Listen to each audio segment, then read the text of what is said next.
Hi friends, எல்லாருக்கும் வணக்கம். நீங்கள் உங்கள் வீட்டில் இருக்கும்போது, அப்படி இல்லைன்னா உங்கள் ஃப்ரெண்ட்ஸ் கூட இருக்கும்போது, அப்படி இல்லைன்னா நீங்கள் உங்களுடைய கேர்ள் ஃப்ரெண்டையோ அல்லது பாய் ஃப்ரெண்டையோ மீட் பண்ண போகும்போது, அந்த டைமில் உங்களுக்கு வாட்ஸ்அப்பில் இருந்து அதிக அளவான மெசேஜ் கால்ஸ் வருது அப்படின்னா, நீங்கள் அதை வந்து டிசபிள் பண்ணி வச்சுக்க முடியும். அதாவது உங்களுக்கு எந்த ஒரு காலும் எந்த ஒரு மெசேஜுமே வாட்ஸ்அப்பில் இருந்து வராத மாதிரி உங்களால் வாட்ஸ்அப்பை வந்து செட் பண்ணி வச்சுக்க முடியும்.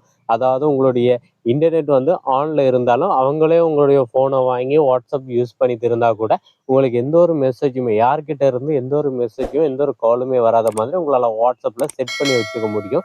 ஒரு குறிப்பிட்ட டைமுக்கு உங்களுக்கு எப்போ வேணுமோ அதுக்கேற்ற மாதிரி நீங்கள் செட் பண்ணி வச்சுக்க முடியும். அது எப்படி அப்படின்றது தான் இந்த வீடியோவில் பார்க்க போகிறோம். அதனால வீடியோவை ஸ்கிப் பண்ணாமல் கடைசி வரைக்கும் பாருங்கள். இப்போ வாங்க அது எப்படி செட் பண்ணுற அப்படின்றத பார்க்கலாம்.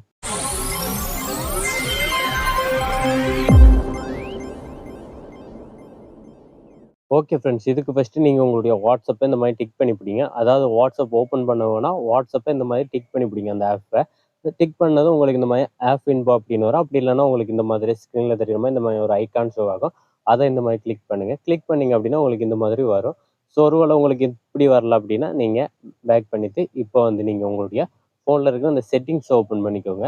செட்டிங்ஸை ஓப்பன் பண்ணிவிட்டு அப்படியே கீழே ஸ்க்ரோல் டவுன் பண்ணி வாங்க. ஸ்க்ரோல் டவுன் பண்ணி வந்தீங்க அப்படின்னா இதில் உங்களுக்கு ஆப்ஸ் அப்படின்னு இருக்கும். அதை கிளிக் பண்ணுங்கள். அதை கிளிக் பண்ணிங்க அப்படின்னா இதில் மேனேஜ் ஆப்ஸ் அப்படின்னு இருக்கும். அதை கிளிக் பண்ணுங்கள். அதை கிளிக் பண்ணதும் உங்களுடைய எல்லா ஆப்ஸுமே வந்துடும். இதில் வந்து நீங்கள் வாட்ஸ்அப் அப்படின்னு சொல்லி உங்களுடைய வாட்ஸ்அப்பை தேடி எடுத்துக்கோங்க. ஸோ இந்த மாதிரி உங்களுடைய வாட்ஸ்அப்பை தேடி எடுத்ததும் இந்த மாதிரி வந்துடும். இதில் பார்த்தீங்க அப்படின்னா உங்களுக்கு டேட்டா யூசேஜ் அப்படின்னு சொல்லியிருக்கும். அதை கிளிக் பண்ணுங்கள். அதை கிளிக் பண்ணதும் உங்களுக்கு இந்த மாதிரி இருக்கும் பாருங்கள். ஸோ இதில் மொபைல் டேட்டா, வைஃபை, அப்புறம் பேக்ரவுண்ட் டேட்டா அப்படின்னு சொல்லியிருக்கும். ஸோ இதில் வந்து நீங்கள் எல்லாத்தையுமே இந்த மாதிரி ஆஃப் பண்ணி விட்டுருங்க. ஸோ ஆஃப் பண்ணி விட்டுருங்க. இப்படி ஆஃப் பண்ணிவிட்டு நீங்கள் பேக் பண்ணி வெளியில் வந்துடுங்க. வெளியில் வந்துட்டு இப்போ நீங்கள் உங்களுடைய வாட்ஸ்அப்பில் போங்க. வாட்ஸ்அப்பில் போனதும் உங்களுக்கு இந்த மாதிரி மேலே ஒரு பர்மிஷன் கேட்கும்.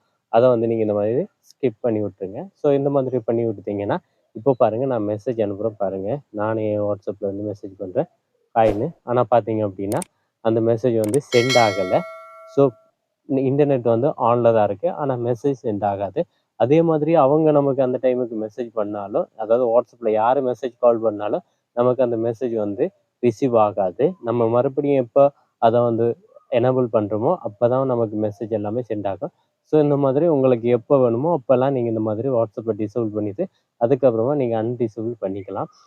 ஒருவேளை இன்டர்நெட் இல்லைன்னு நினச்சி யாராவது வைஃபை மூலம், அதாவது ஹாட்ஸ்பாட் ஆன் பண்ணி வைஃபை மூலமாக கனெக்ட் பண்ணி பார்த்தா கூட நம்மளுடைய வாட்ஸ்அப் வந்து ஒர்க் ஆகாது. அதாவது வைஃபை எல்லாம் கனெக்ட் ஆகும். வாட்ஸ்அப்பில் இருந்து எந்த ஒரு மெசேஜும் காலுமே வராது. ஏன்னா நம்ம வைஃபை தான் டிஸ்கனெக்ட் பண்ணி வச்சுருக்கோம். ஸோ இந்த மாதிரி பண்ணுறதால நம்மளால் வந்து இன்டர்நெட் இருக்கும், ஆனால் யூஸ் பண்ண முடியாது. அதே மாதிரி வைஃபையில் கனெக்ட் பண்ணாலும் வாட்ஸ்அப்பை யூஸ் பண்ண முடியாது. ஸோ இந்த மாதிரி உங்களால் ஈஸியாகவே டிசேபிள் பண்ணிவிட்டு மறுபடியும் நீங்கள் அதை வந்து அன்டிசேபிள் பண்ணிக்கலாம். ஸோ அன்டிசேபிள் பண்ணுறதுக்கு நான் ஆல்ரெடி சொன்ன மாதிரி தான் இந்த வாட்ஸ்அப் இந்த மாதிரி டிக் பண்ணி பிடிங்க. பிடிச்சதும் இதில் பார்த்தீங்க அப்படின்னா உங்களுக்கு ஆப் இன்போ அப்படின்னு வரும். இந்த ஆப் இன்போவை கிளிக் பண்ணுங்கள். கிளிக் பண்ணிங்க அப்படின்னா இதில் உங்களுக்கு பாருங்கள் டேட்டா யூசேஜ் அப்படின்னு இருக்கும். அதை கிளிக் பண்ணி நம்ம எதெல்லாம் ஆஃப் பண்ணணுமோ அதெல்லாம் இந்த மாதிரி ஆன் பண்ணி விட்டுருங்க. ஆன் பண்ணதும் மறுபடியும் நம்மளுடைய வாட்ஸ்அப் நார்மலாக இருக்கும். இப்போ பாருங்கள், நான் ஆன் பண்ணதும் பார்த்தீங்க அப்படின்னா நான் அனுப்பின அந்த மெசேஜ் வந்து சென்ட் ஆகிட்டு வாட்ஸ்அப்பில் பாருங்கள். ஸோ இந்த மாதிரி யாராவது நமக்கு அந்த டைமுக்கு மெசேஜ் பண்ணாங்க பண்ணியிருப்பாங்க அப்படின்னா அந்த மெசேஜ் எல்லாமே இப்போ உங்களுக்கு வரும். ஓகே ஃப்ரெண்ட்ஸ், இந்த வீடியோவில் உங்களுக்கு தெளிவாக புரிஞ்சிருக்கும் அப்படின்னு நினைக்கிறேன். இந்த வீடியோ உங்களுக்கு பிடிச்சிருந்தா லைக், ஷேர், கமெண்ட் பண்ணுங்கள். மறக்காமல் நம்ம சேனலை சப்ஸ்கிரைப் பண்ணி பெல் பட்டனை கிளிக் பண்ணி அதில் ஆல் நோட்டிஃபிகேஷன் வச்சுக்கோங்க. அப்போ தான் நான் போடுற வீடியோவில் நீங்கள் மிஸ் பண்ணாமல் பார்க்க முடியும்.